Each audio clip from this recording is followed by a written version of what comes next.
Right. Good evening, all, and welcome to the ANC3C Planning, Zoning, Housing, and Economic Development Committee meeting of September 2025.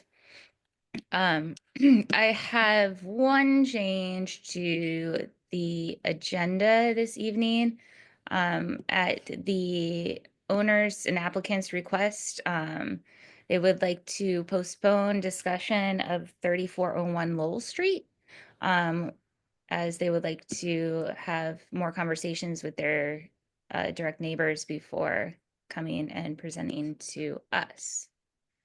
So if you're here to hear and discuss 3401 Lowell Street, look for that in a future agenda.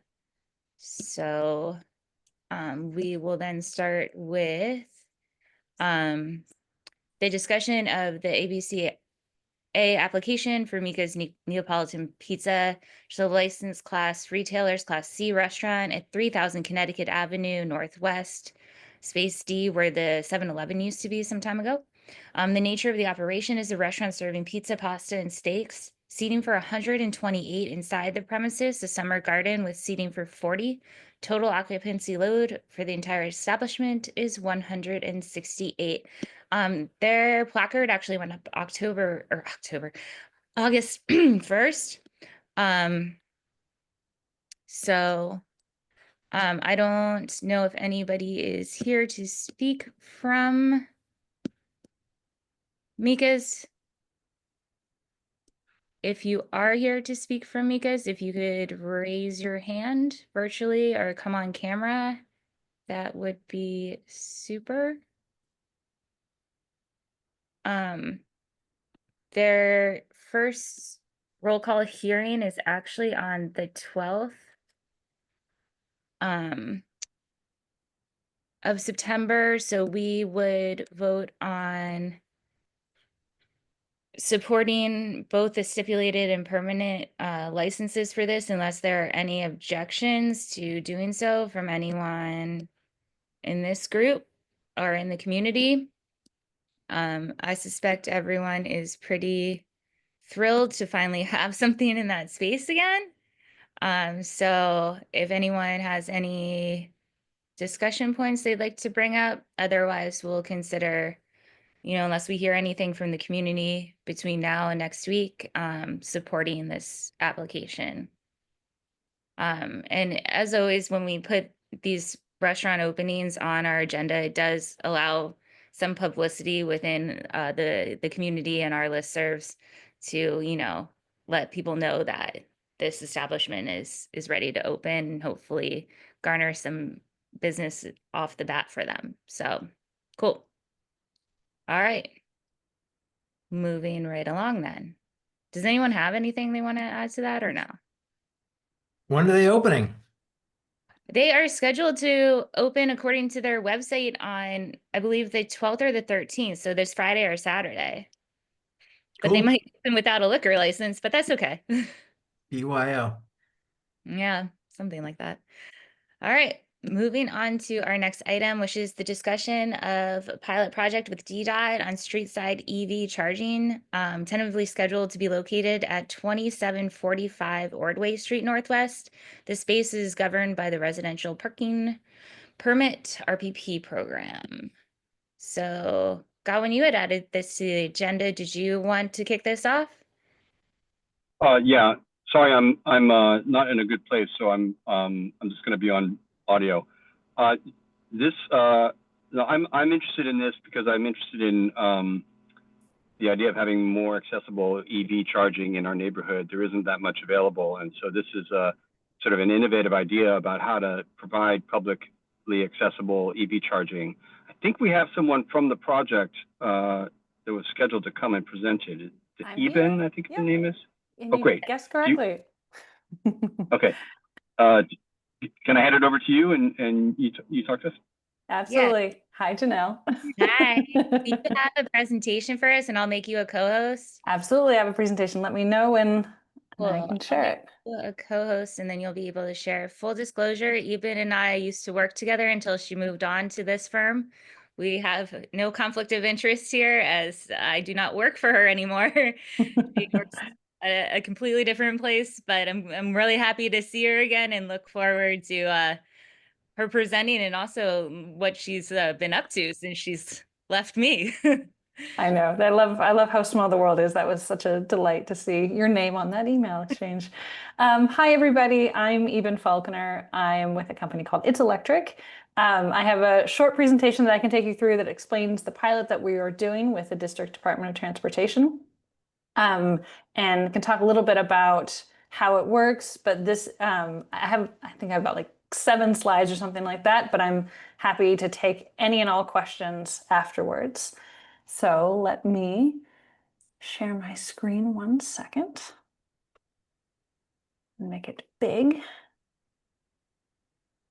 All right. Good. You can all see it? Yep. Awesome. And I can send this deck afterwards if there's folks who are doing this on the phone and it's teeny tiny for you. But for those who it's not teeny tiny for, you'll see a big E in front of you. I'm with It's Electric. We are a Brooklyn, New York based EV charging company. We're 100% focused on helping cities and city dwellers make the transition to electric transportation. And one of the big challenges that cities have is that a lot of people park at the curb. And so kind of the irony is if you live less densely, you often can meet your charging needs at home, either by having a home charger in your driveway or in your garage. But if you live more densely, if you live in an apartment building or if you're a renter, all of a sudden that's not on the table for you. So this question of how do you help urbanites charge their EVs has become a big issue. We work with cities to help solve that issue. And the way that we do that is by putting chargers in at the curb. So you can see this is actually a photo from one of our installations in Detroit. There's 8 cities that we're working in. Detroit is one of them. And you'll see it's small on the screen here, but in between those blue cars, there's a very subtle, well-designed EV charging post right there at the curb. So we always have a partnership with the city first. The way that we're able to move faster, in addition to having it at the curb, is that we actually partner with the neighboring building to power the chargers.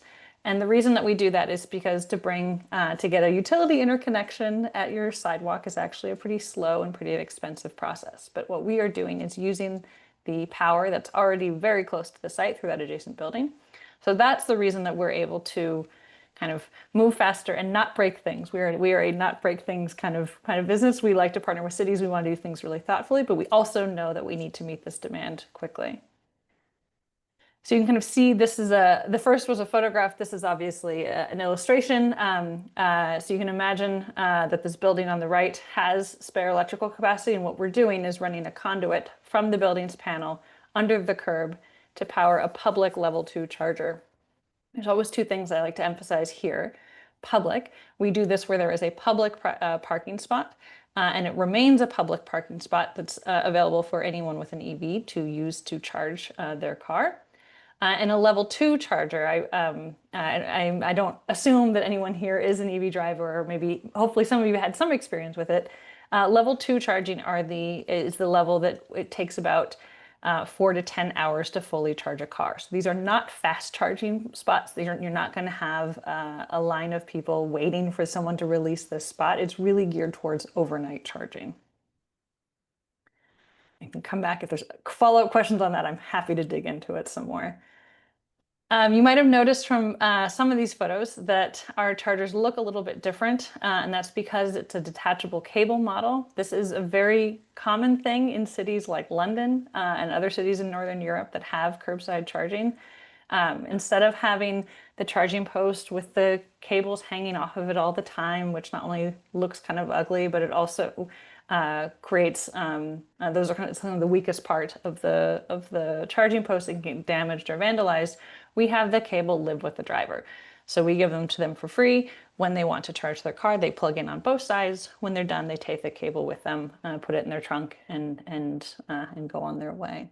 So that means the thing that's in front of a building and your streetscape and the neighborhoods that you care about is a piece of sleek street furniture, as opposed to like a mini gas station with cables hanging all over the place. So you can see our charger on the left here, and then some sort of sad photographs of what the charging infrastructure often looks like these days, which is either clipped or vandalized cables, or chargers that aren't working because they've been broken or damaged somehow. And so we really say that we want to have cities remove the big, the bad, the ugly from EV charging infrastructure. We are a community requested public charging solution. So people raise their hand and say, I'd like to host a charger. I'm interested in bringing this to my community. And then we start to work with them. It's really important to us that that these are community assets, but that they're also welcome in the community. There are no hardware installation costs for the cities or for the property owners when we're putting them at the curb. And then we do a revenue share back with the property partner so that because they are hosting us, and we want to make them part of that upside as well. The installation process takes 2 days, and you can think of the first day as kind of inside the house work, second day is outside of the house. And there's a couple slides here on kind of on our link to some things you can see on our websites about the pilots that we've done in Brooklyn, major backing from entities like Uber, which are very committed to electrifying the vehicles that their contractors use.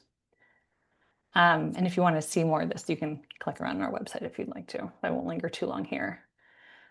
These are the eight cities where we are working. So we have already installed curbside chargers in Boston, Detroit, San Francisco. We are doing our ribbon cutting in Alameda, which is a Bay Area city, later this month. And DC and LA will be shortly after that.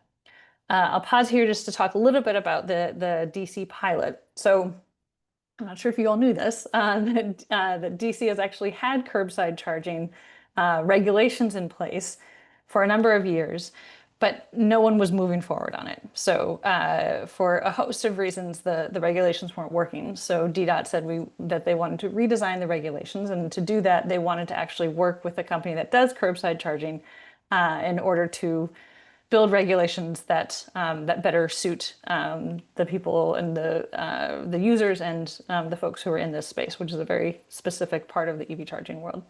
So we've been working with DDOT. We won an RFP with them about a year ago, and now we've been working on this pilot. And the pilot will be it's a pretty small scale pilot. It's for 16 chargers across the district. So it'll be 8 locations, 1 in each ward, and each location will have 2 chargers at that spot. So we're in the process of working with DDOT now to identify those locations. They pre-review everything every site that we bring forward to them. They take it through. They have a specific criteria, and then we also obviously need to have it come to an agreement with that host property partner. And through that process, it has narrowed it down. We had started with about 400 sites, and we're working our way through that. As part of the permitting process, they have also said to us, if the sites that you're considering are in a residential parking area, you also need to get a letter of support from the ANC. So for Ward 3, there are actually a number of sites that we're looking at. The one that we have gone the farthest down the path is one in 3C. It's at 2745 Ordway. We have not yet signed an agreement with that host property entity yet. There is, there's a chance that they will sign, there's a chance that they won't sign, but knowing that we wanted to get on the ANC docket early, that's why we wanted to come and at least get the idea in front of you, have you start to see what it is that we're working on, and then have you ask any questions that you want, and then when we get to the specifics of this site, we can come back and either send it to you over email, or I'm happy to come back and talk through it. But I've just said a lot of things, so I want to make sure I step back and let you all ask any questions that you might have. Super. I had a question. Oh, hold on. Okay, sorry. With- Raise hands or sorry. Yes, and we're going to start with commissioners and committee members first, and then No worries. No worries. Rick. First of all, thanks for this presentation. It's informative and exciting. as you point out, cities are different and they present their own set of challenges, and among them are that curb space is, more regulated, more restricted. And you mentioned the residential permit parking, but I was wondering, program, I thought it would be good if you could talk a little bit more about your understanding of how DDOT is going to approach this. I mean, given the class of charger where you said it might take, up to 10 hours for a full charge. Will the district be suspending its parking limitations at that point, in those designated spots? But then how will they ensure that they turn over, such that someone doesn't just hook up the charger and then, leave for 24 hours? And then I take it, again, you run the full gamut of talking to all the agencies and getting it permitted, not just DDOT, but urban forestry and all those other things. Yes, I'll take your second question first. So that's yes. So there's, as part of this pilot, we are actually working with them to build out that full permitting pathway. So there's a number of groups that they have look at our permits, not only from like, did you design the electrical conduit the right way, but also making sure that it doesn't conflict with not only any existing bike lanes, that's pretty easy for us to tell, or bus lanes, but any proposed or ones that they're considering in the future. They have taken those sites off the table pretty quickly, because no one wants these things to be in conflict, and they also want to be mindful of kind of spreading the stuff across the different types of streets. Urban forestry is one of them. I love the fact that DC is extremely protective of street trees. We never take trees down in any of the cities that we work in. So I know as part of this, we're also making, there's certain distance that you have to keep from root balls and those sorts of things. So they are making sure that is all followed. They're not going to let us go in a spot that they don't want us to be in, or if they're concerned about something. On the parking side, if you give me 1 second, I will show you, I'll pop up a different slide because I think this is useful. Of course, if you're anything like me, you have a million decks open at once, but I'll show you just what the signage looks like. Here it is. Make it big. So we always work with our city partners on exactly how they want to demarcate and sign the spot. There's 2 things that we always ask for. It does require, for this to work, for the EV charging to actually be available to EV drivers, you do need to reallocate that spot so that it is for EVs only, and the vehicle must be plugged in. That way, the second one's important, so you don't have an EV driver, like you said, sitting there and taking that spot and never releasing it to someone else. There's a number of ways how you can incentivize and disincentivize people incentivize people to leave a spot, and also disincentivize them from taking it in the first place if they're not supposed to use it. It's the city, or rather in this case, the district, that enforces the parking rules, not, this is a deck that I use for host property partners, not the property owner, just like they don't need to enforce parking rules in front of their building to begin with anyhow, if it's a public spot. There's also other ways that we work with in terms of the pricing structure.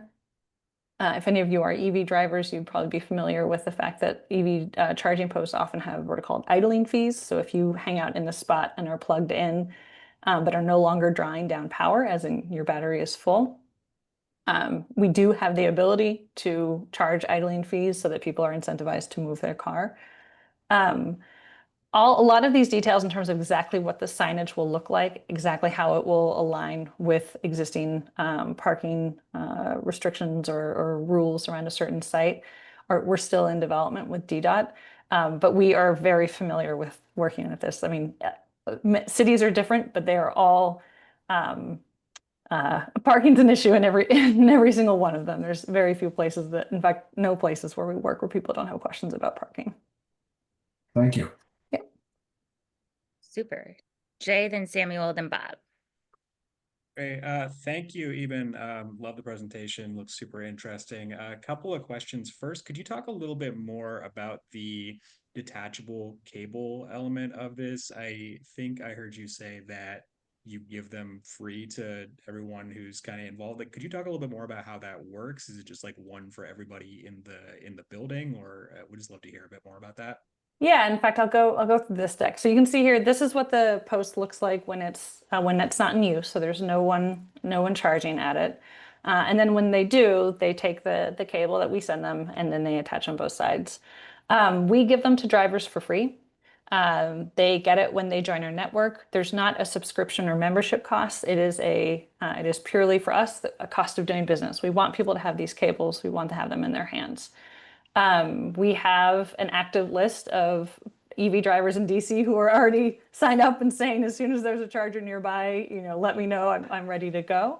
But we will be doing, as our chargers in DC roll out, we will be doing a marketing campaign to get the word out to other EV drivers. We can send it to, it usually takes a couple days after they request it to get it.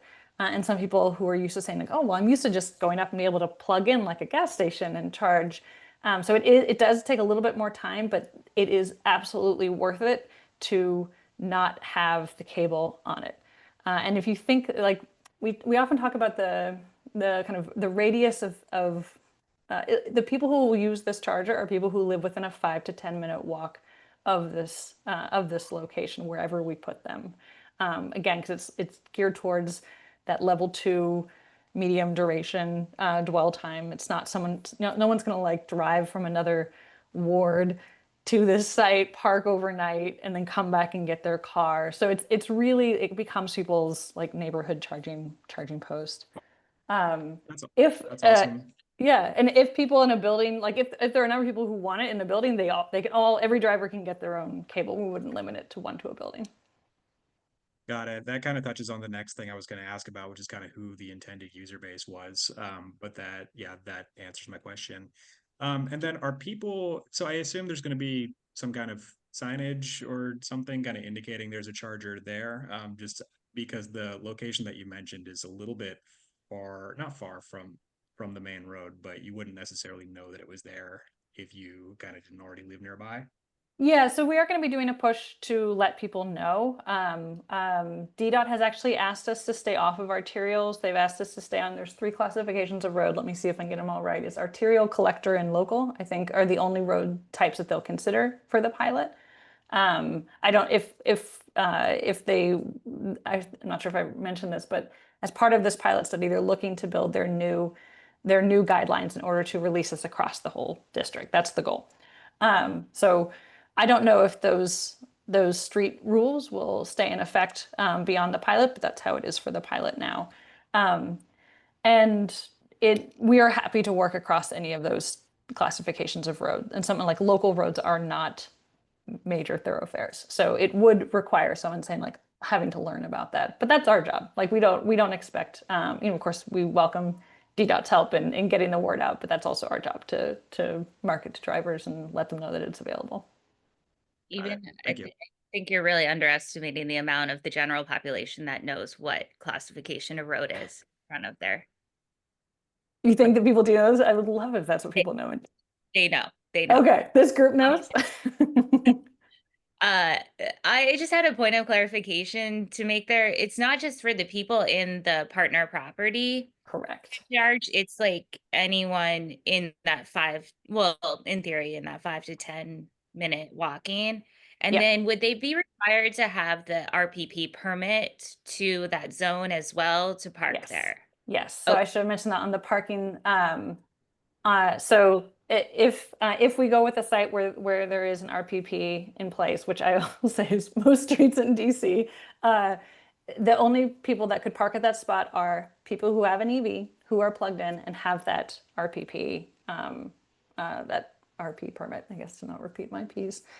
So this layers into any existing parking regulations at that site. Okay, cool. Samuel. Hi, Eben. Thank you so much for joining us. This is all really interesting and Cool. great presentation. My only question kind of goes a little bit off of what Jay discussed.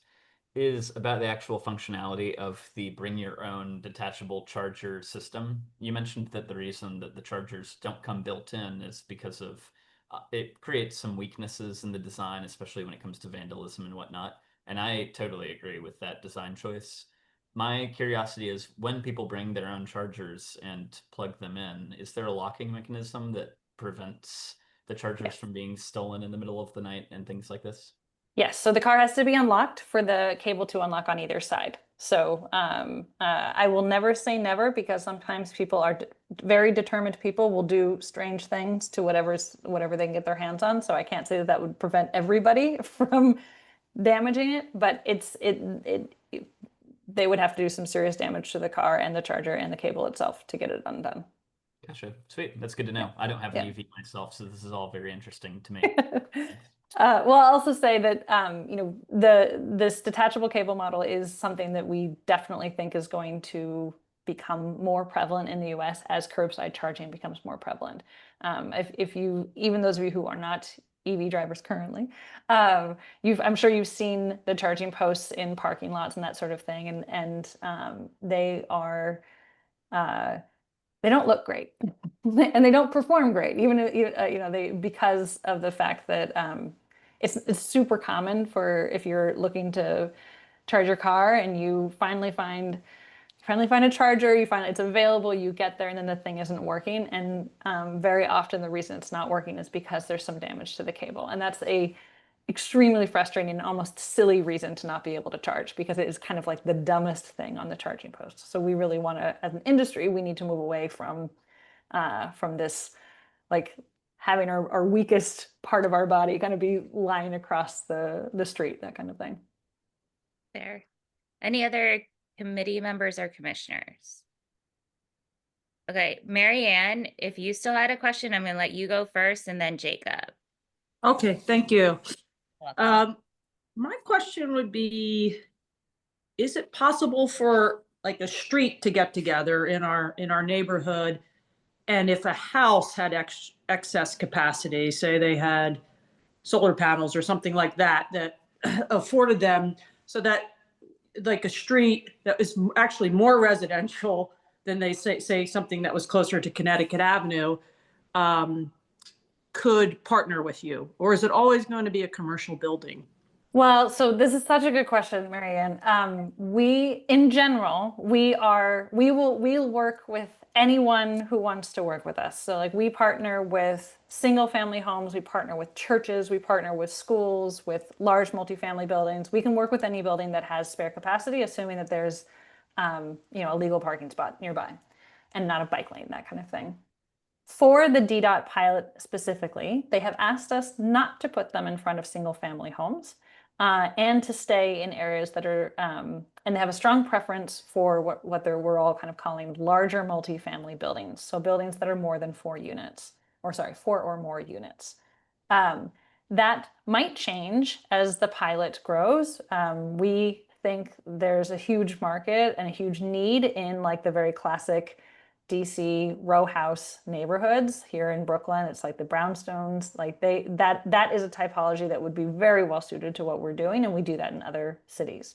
But for this DDOT pilot, they have asked us to not do it in front of buildings that have 4 or fewer units, or single family homes. But we'll see if that changes afterwards. Okay, great. Thank you. Yeah. Jacob? Hey there, thanks so much for being here with us, and your presentation was great. Out of curiosity, in the 10 or so cities that you guys have rolled out to so far, how many locations have you kind of put into practice so far, and what's kind of the uptake and usage rate that you've seen for those locations so far? So of the 8 cities we're working, we have installed curbside chargers in 3 of them, soon to be 4. We've installed over 25, which might sound like a small number unless you've done something in the public right of way and realized something new in the public right of way, and it's very hard. Gosh, we have lots of learnings from that. I think some of them are very city specific. So I'm trying to think what would be Oh, they might. Who knows what will apply in DC when we do that. I think the utilization in San Francisco. So San Francisco did a very small pilot of 2 chargers at one location, and we have been. I keep saying we've been growing a decade on utilization each month. So the pilot has been going for almost 5 months. We had 10% utilization the first month, 20, 30, and almost 40 the second month. And in comparison, for those of you who don't speak EV utilization, why would you? In parking lot charging, getting 20% utilization is considered extremely high. So we strongly believe that curbside charging will get higher utilization just because it's so convenient, and so we would like to get it up, north of 50%. But it's been really, really gratifying to see that happen so quickly in the San Francisco pilot. I think that's the anecdote I would share off the top of my head from the cities. But each city is different. Each city's goals are slightly different too. So for DC's, again, it's very much they want to test it in order to build stronger regulations. So that's quite exciting. Cool. Thanks. All right. Any other questions? I had Alright. one other, if I could, Marianne. Is there like an app that comes with this that you would know that the charger was available? Yes. Or not available? Okay. Yep. So we have an app. I could look at all of our chargers now and see which ones are being used or not. Okay. So that's very standard in EV. Marianne, are you an EV driver? I'm not, because I Okay. live at a house that doesn't have a driveway and There you go. can't Yeah. plug in out front. Okay, so that's good to know, that you'd easily, it's not like you'd be walking up there and being disappointed, or driving your EV up and being disappointed because someone was already there. Okay, Yeah. great. Yeah. Perfect. Thank you. Of course. Again, thank you, Even. Great to see you. Yes. And I'll say I'll send the deck just so you all have it if you want to circulate it. And then as we get a site confirmed in not only in Ward 3, but hopefully in 3C, and we think your neighborhood would be great for this, we will follow up. And do you have a preference in terms of getting a letter of support? I won't make any assumptions. What the city has asked us to do, what the district has asked us to do, is to get a letter of support from the ANC commissioners on it. What would be that process that you all would feel comfortable with? Well, do you need it from us before or after they down select further? I think it makes the most sense for us. I don't want to ask you for support for something that hasn't been confirmed. That seems odd. But I think we would confirm the site and then come back and say, this is the site. Are there any questions? We could either come back and present again, or if there weren't any questions and you were supportive, then you could just send us the letter of support. Well, maybe ask them if it would put us more towards the top of the list to be the final selection if we got the letter of support before. Versus... I mean, that would move things faster along. And I would love to be able to say to the property owners that, hey, ANC gave it a big thumbs up. That would be a welcome thing for them to hear too. All right. Well, thank you very much. So we'll follow up about that. I mean, it's right outside of Jay's place, right, Jay? A few doors down, but yeah, pretty close. Jay's like, could we put it there? Okay. I don't have a car, but would love to see this implemented. Yeah. Great. Again, well, thank you so much, everyone. Really appreciate your time and your questions. All right, great. So Bye. Good news, everyone. We do have Mika's Pizza here. Yes. Hey, good evening, everyone. My name is Mihailina. I'm here on behalf of Mika's Neapolitan Pizza, a new Italian restaurant that hopes to open its door shortly. We are waiting on the last permit, so let's hope you will be in like 2 weeks. And I want to give you a little bit story of this journey that we started. I've traveled a lot to Italy, and I really felt in love with their food, with their simplicity, with their things that sometimes we cannot find it here in United States. So I say, why not have it here? So I came with this idea to open a new restaurant with a new Napolitan style pizza. I've contacted a couple people from Italy that came and did the training, so we have exactly the style that I like, and I hope everyone will fall in love with. So we are very hopefully we're very excited to open the door very soon and to have your support from your community. In case we'll need something, we'll reach out. So if you guys have any question or anything, I am here. No, that's awesome. We are just very excited to welcome you to the neighborhood.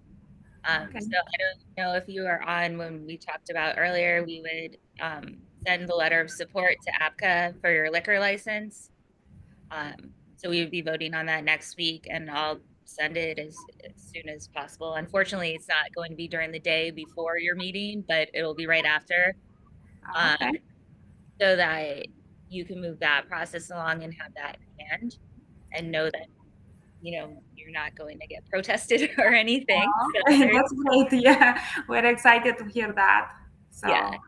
we really hope on your support, and we hope you guys come over when we have our door opens. And yeah, Hey, you're right next door to me, so you'll probably be Okay. seeing a lot of me for sure. Okay. That's great. I mean, it's really been great to see that whole strip that's been so dead for so very long get a new sign of life with the things that have gone in there. And it's great to see how busy it is outside all of those places. You know, it lifts all boats when you don't have that dead space. So it looks awesome inside, and I can't wait to get in there because I've been peeking through the, you know, All doors. right. They're open. But really appreciate you coming and sharing this evening. Does anyone else have any questions or comments here? Just a comment, excited to see you guys open. Always looking for good pizza places close by. So this will be exciting. Okay. Thank you so much. I hope to see you. Great. Thank you. All right. Cool. Moving on to the discussion of the text and map amendment to create the Cleveland Park neighborhood mixed use zone and new Woodley Park neighborhood mixed use zone. The set down for that was approved at the zoning commission meeting on June 26th. It is case 25-09, and it will be next for at the commission December 2nd. Correct me if I'm wrong. I know Bob, I'm sorry, December 1st. First. We have some time here to continue discussion on this before formulating a comments, resolution, letter, however form they take prior to that meeting to get those into the record. Also to inform the community to submit their public comments into the record as well as sending them to us so that we can, you know, make sure that it's a cohesive message from the community to zoning. So does anyone want to start the discussion of this item? I don't have a presentation. It was more just the meeting's coming up on the 12th or the 12th, December 1st. So there's a number of things we can do too, where we can submit questions possibly before if we want clarification on certain things or suggestions of changing things. Bob? Thanks. Yeah, I mean, I had two trains of thought on this. That since we have a little bit of time, I mean, you know, I think whatever the ANC would need to do to, you know, file something for the December 1st hearing, you have up until your November meeting. I think one thing, this has been a very long process. that was started, gosh, back in 2017. And the ANC has been involved in that process at every step of the way, and the community has been involved in that process at every step of the way. And so I think whatever it is the ANC delivers to the zoning commission would be good if it had a recap of all of those various steps and all the things the ANC has done, and the comments it's received from the community along the way would be helpful. It's like I feel like this is like a snowball thing that's gotten larger and larger. Um, and to a certain extent, the community has weighed in on a lot of this. So that would be one thing. And then the other is, we do have, it's now September, October. I mean, we got 3 months before this public hearing. Um, Frequently you hear at zoning commission hearings, how come nobody told me? I had no idea this was happening. And so what the public outreach is, I mean, I don't know what OP's plans are. I mean, they're the ones initiating this, but I mean, as far as the ANC is concerned, what can, the group do to solicit opinions or answer questions or whatever? So those are my two train of thoughts since we have this time between now and the hearing. Do you have suggestions as to how we Well, solicit more opinions and thoughts? I mean,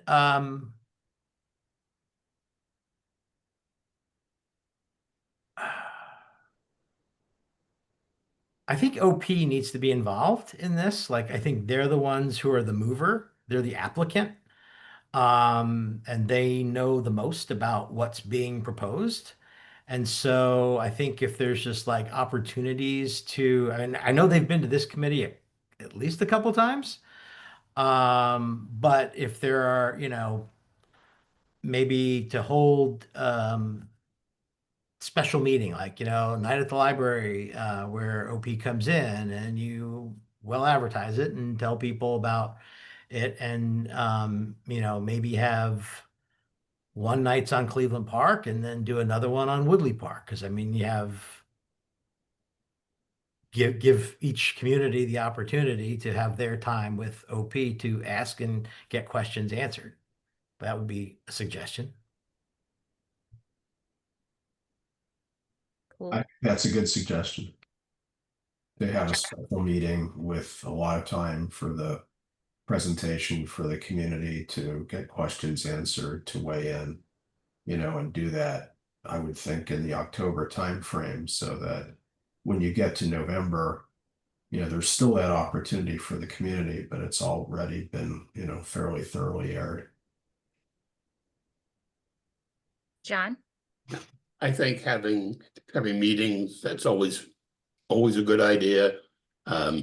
We all know that the same 50 people will come to the meetings and the other 900, 2,000 won't.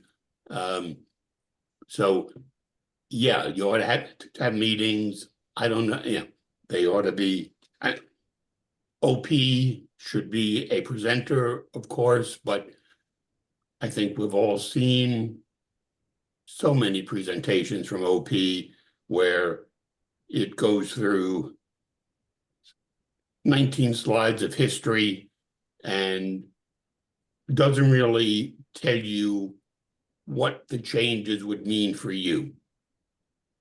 And that, I think, is what people care about. So I'd suggest that if you want to have meetings with OP in the library or at Stanford or wherever, that's fine. But maybe the commission, could draft something that says, and put it on the listservs or however you communicate with people. Say, this is what the changes will mean for you if you live close, you're to these, your two strips on Connecticut Avenue. And that might get people to pay attention it might get people to say, yeah, that's great, but I don't know. What we have done up to now, yeah, there's been tons of outreach, in quotes, but there are still people, as you said, Bob, who say, I never heard about any of this. So I think we need to do more than the regular stuff, which is OP meetings at the library to get people to focus on things. Ironically, the people who are most often saying they've never heard of it are the ones that have been to every meeting. But so John, can you please like elaborate or give an You're such example? a cynic, Janelle, at such a young age. I know. Can you give an example of what you mean by what these changes mean for you? I mean, okay, it means, I know the Woodley Park stuff obviously better than the Cleveland Park, but OPs, the zoning changes could put 105-foot, the building on top of the CVS. That would cause a number of the houses on Woodley Place to be in permanent shadow. Do you care about that? We know those people often do because they screamed like hell over the renovations to whatever it was, 2607 Connecticut Avenue, because it cut out a bit of light. But just what it means for you, the homeowner, you, the renter, in real life, as opposed to just the pretty pictures in the OP reports.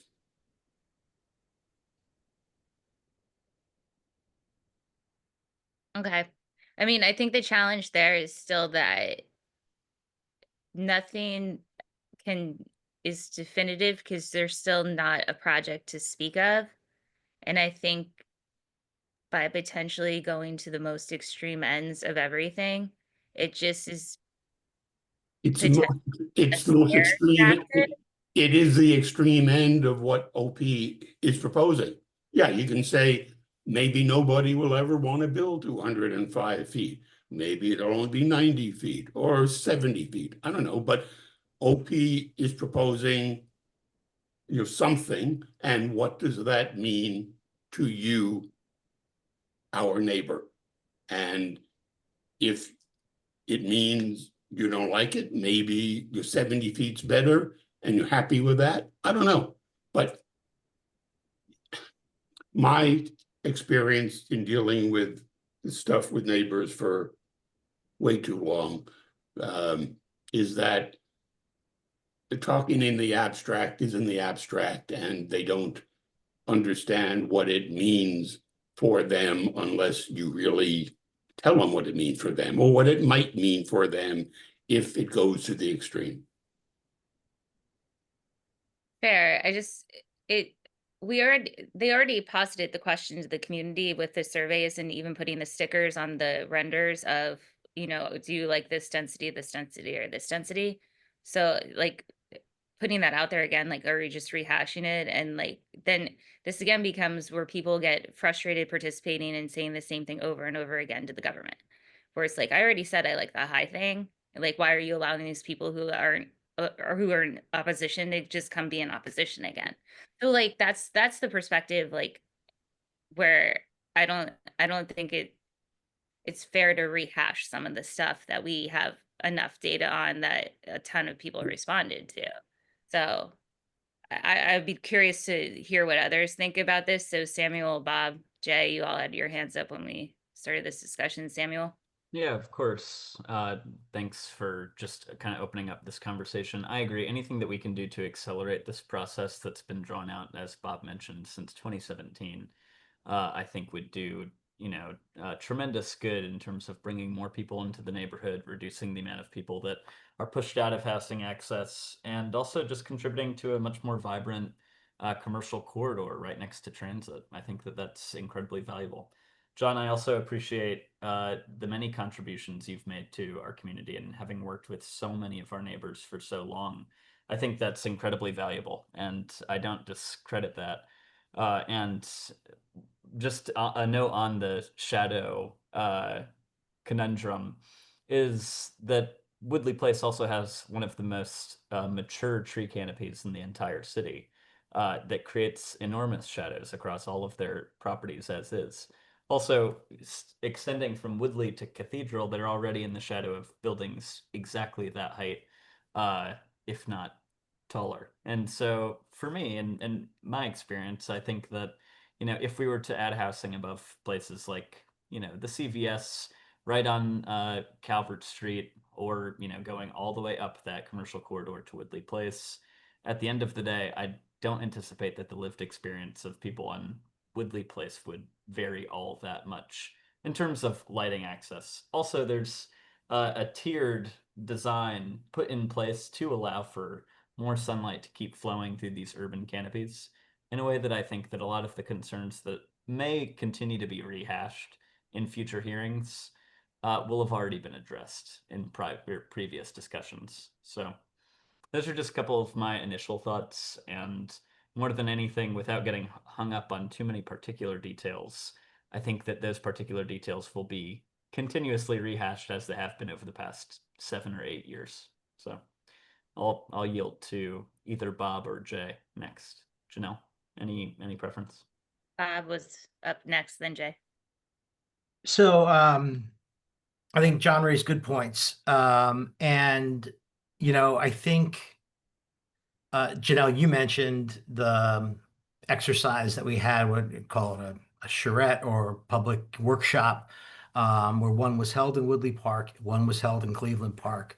I think something like that would be incredibly helpful. Okay, so in that version, there was, first of all, far more discussed than sort of like building envelope sizes, right? There was street life and streetscape and all sorts of things. The conversation about zoning was, you know, ABC, it was choice. There was, you know, section on historic preservation and, you know, design guidelines. And I think some of those are still relevant to this conversation in terms of what questions the community would have. But you could imagine stations where it's like, I live near there, and, you know, as John was saying, I'm curious about what the, you know, building envelope sizes are. What are the setbacks? What are the, you know,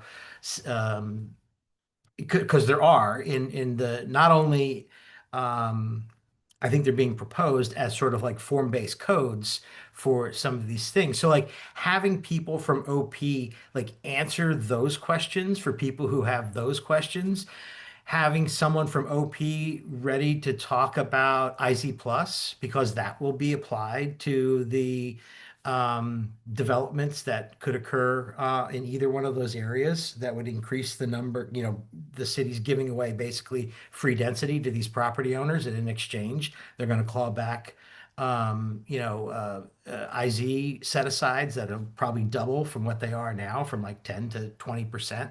Having someone there to answer those questions for people who have questions about IZ and how that will impact.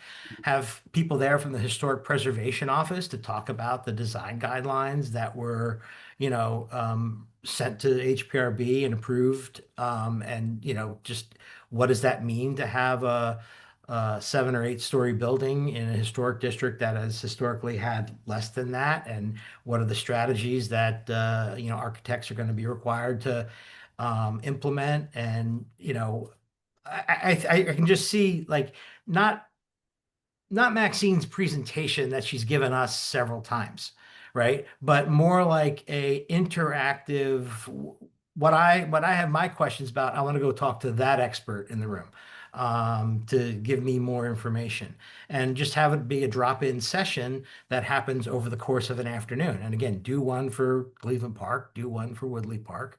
I think that could be informative. And then, you know, basically put it on each one of,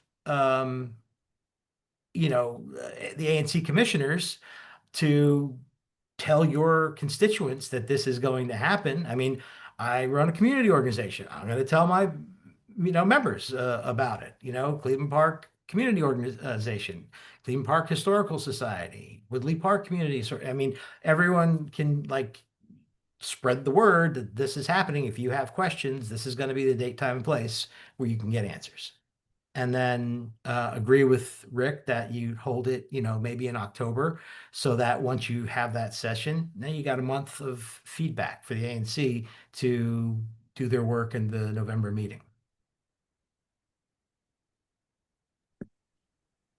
Yeah, I think that where an individual can then interpret what does this mean to me by themselves rather than kind of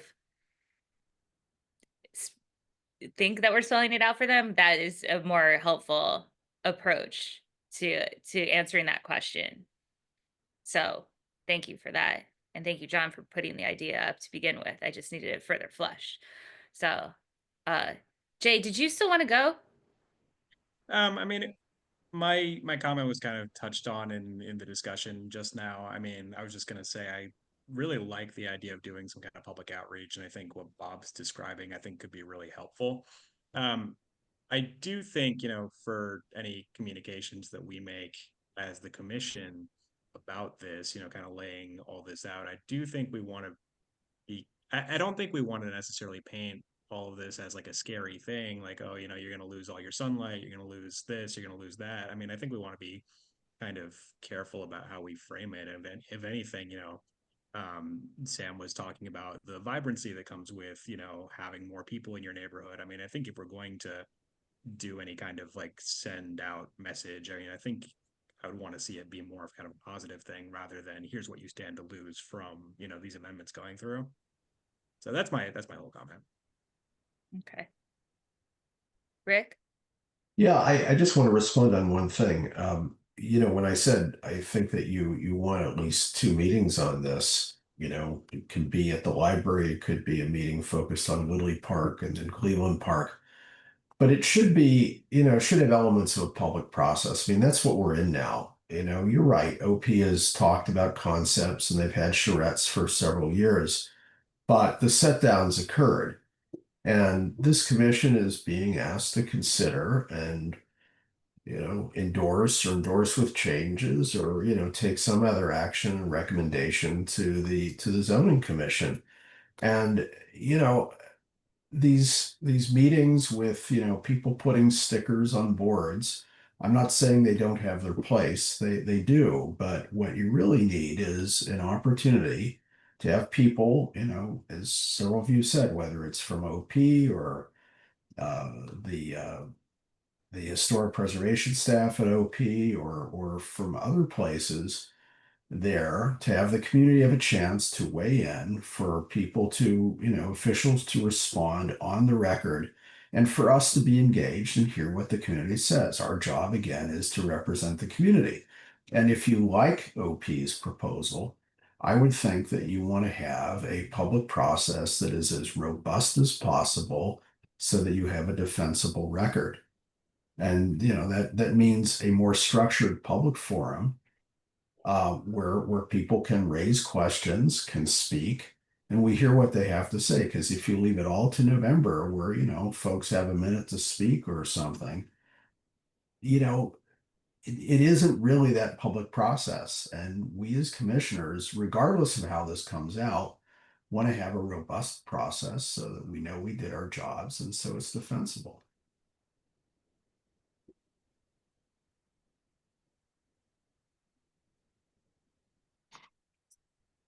So you're suggesting that we have something absolutely incredibly formal that is incredibly intimidating for many in the community to come to, which is something we've heard in the past. I think that we as the commission need to discuss that. You could, if I could just respond, I mean, you use something that can be live, people can participate virtually. You as chair could be a moderator, or some other one could be a moderator who could also take submitted questions if people feel intimidated about raising questions or views. So But I do think there has to be some kind of forum where we can hear what the community has to say. They can ask questions of, of OP. People can make up their own minds and we can hear the community. Adam, and then Bob. Yeah. So I just have a couple of things. I think that we as a commission could do some outreach, sure. But my hesitation is in a number of things. I think not hesitation might be the wrong word, but I think by going John's route, you are not only going to extremes, but you're also making it feel like this is the end all be all, where this is a process that, let's say CVS does decide I want to build 100 feet above my storefront, it would have to, I'm assuming, go through various different processes, either HPRB or BZA or whoever, before it gets its final approval. So, I mean, it wouldn't necessarily be the end all be all for that realm of public comments. My hesitation too with, I mean, I personally, I liked the going around and putting stickers on what you liked because it was interactive, and I feel like interactive is better because I'm getting a better understanding of what I'm voting for as opposed to hearing it from OP or from another source. So I personally like the sticker boards, and I'm not opposed to having another meeting with the sticker boards. But I also think that the point that was made about that the same 50 people are going to come to the meeting are the same 50 people that'll show up to this meeting as well. So I don't know where we would land on public engagement because I think it can go either way, but I don't want to make it overly formal, and I also don't want to lead people down the path that this is their last chance to like save the neighborhood, because then you're going to get a lot of crazy people coming out. Well, and the other important thing to remind everybody of is everybody is welcome to submit their own comments into the record at any point in time that they want to. So it's not that they're only needing to lobby us to get their opinion into the record. They can do as they please. Bob? Yeah, I mean, that's the point that I was going to make is I think I also agree that the meeting where people line up and speak into the microphone is not the best use of your outreach. It's more performative than anything else. I think people legitimately probably have questions, and if you build something as come, talk to the experts to ask your questions. If you live on Woodley Place and you're worried about shadows, then someone who was responsible for writing the form-based codes that are going to be in the new zoning code for that block will be there to answer it, right? I mean, talk about the various setbacks, and then the input for like, okay, now that I know more about this, I want to tell my ANC commissioner what I think about this rezoning, is they can send you an email. And that is, everyone can do that, right? It doesn't have to be stand up in front of the community to do that. I can just get my questions answered for my own opinion and then send you an email. And you encourage people to do that. Make that, the form of input. I feel like, I'm not going to repeat what people have said about sort of like doubting that process, but I mean, you do want people engaged. And by the way, on that, back in, I guess it was October of 22, where that thing in the library, where the stickers, and I'm not envisioning this being a sticker event, right? I'm thinking this is a get your question answered event, right? There's no necessarily voting. Like I don't see that as being the forum to, I mean, maybe there's a drop, a QR code where I can immediately write an email to my, to the ANC and tell them what I think. That's great. but there were so many people at that event that I had never seen at an ANC meeting before, right? They were there because they were curious. They were talking with people. They were talking with each other. They were talking to the experts who were at the various different stations. I thought it was a really good event. It was for most of the day. And I think you hold something like that where make it accessible, non-intimidating, and a place where I get my time with an expert, which you're never going to get at a, fill the room with the meeting and then you let all the angry people talk. That's not the place where you're going to get questions answered in a enlightening way. So that's my pushback on that. Yeah, that's historically been the experience of this commission. I think there's also, I think people should be encouraged to like send the same letter to the commission, and you don't have to do the work the second time to send it to BZA. You can submit the very same comments and things directly to BZA, right? Or the zoning commission. Yeah, I mean, I think that could be part of what the ANC does is set up that apparatus, right? Whether it's go to the ANC3C website, click on this link. It's going to generate, an email that pops up that has two addresses on your to line. One is to all at ANC, whatever your email address is, and the other is at, zoning commission. They have an email that's basically the same thing, the intake for public comments. Could do that. Make it easy. Just click a button, and then I get to write my email. Not tell them what it's going to say. Just start the email. Like here's how you can have your voice heard to us and to the zoning commission. Yeah. Keep the barrier of entry like easier than, like you said, it going, raising your hand, speaking your piece. Okay. Any other thoughts, comments on this? We'll probably have it try to flush it out more for a final not a final discussion, but a plan to move forward for our October meeting, and like have hopefully that event that first or second week in October, if that's the course of action we decide to take.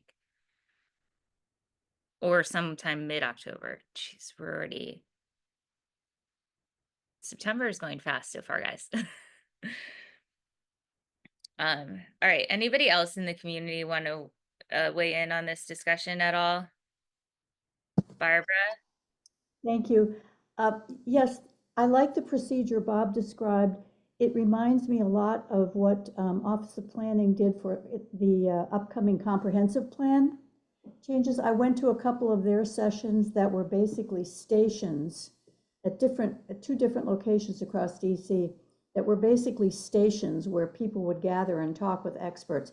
And they were incredibly interesting and informative. People were asking a lot of questions. And I think people left feeling really good that they had talked to an expert personally. It was really a good experience.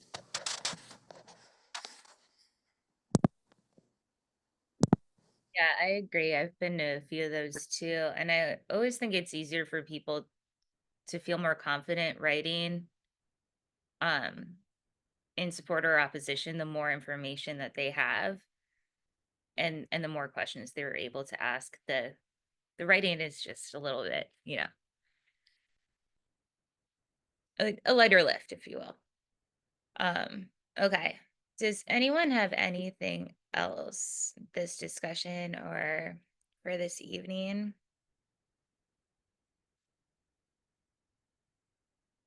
All right, hearing and seeing none, I will call this meeting adjourned and see some of you the rest of this week and or at our next public meeting, which is next Monday, which we will be sending that agenda out later tonight.